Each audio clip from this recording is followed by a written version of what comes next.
श्रेष्ठ नारायण सेवा पुराण जुगरे जने प्रख्यात गुरु थिले। तांकर नाम महर्षि अक्षर।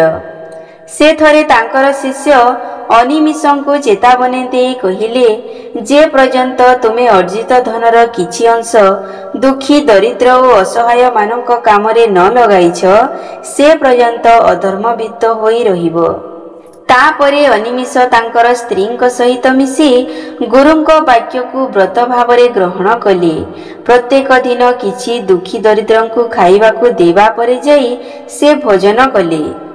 दिने एमिति हेला जे तांको द्वारकु केही दुखी रंकी आसिले नाही। भोजन प्रस्तुत हेला परे अनिमिष एणे तेणे बुली देखिले जे जणे बुढ़ा लोक छिंडा कमल खंडे घोड़ाई होई थरुथिले। शरीर सारा घा माड़ी जाइथिला एवं पूज रक्त बाहारुथिला। घारे माछी घन घन होई बसुथिबा बेले वृद्धंकर शरीर रे शक्ति नथिला से गुड़िकु घौड़ाइबा पाई। अनिमिष ए सबु देखि वृद्धंक पाखकु गले एवं कहिले, महाराज भोजन प्रस्तुत, दया करी मो कुटिया को आसी ताहा ग्रहण करी मते कृतार्थ करंतु। वृद्ध जनक अति निम्न स्वर रे कहिले, हे आर्य श्रेष्ठ, मो जने निम्न जातिर एक कुष्ठ रोगी और चंडाल। आपणकर महत दानर मु उपयुक्त पात्र नुहे। आपण बोलका एठा खाइबा जदि किछि थाए तेबे मो पाखरे पकाई देई जांतु, से सबु मो पाई यथेष्ट हेबो। वृद्धंकर एपरी स्वर रे अनिमिषंकर हृदय तरली गला। आखिरु धार धार लुह गड़ाई कहिले, हे पिता, आपण एमिति कहंतु नाही। मो जाति श्रेष्ठ नुहे कि आपण अस्पृश्य नुहंती।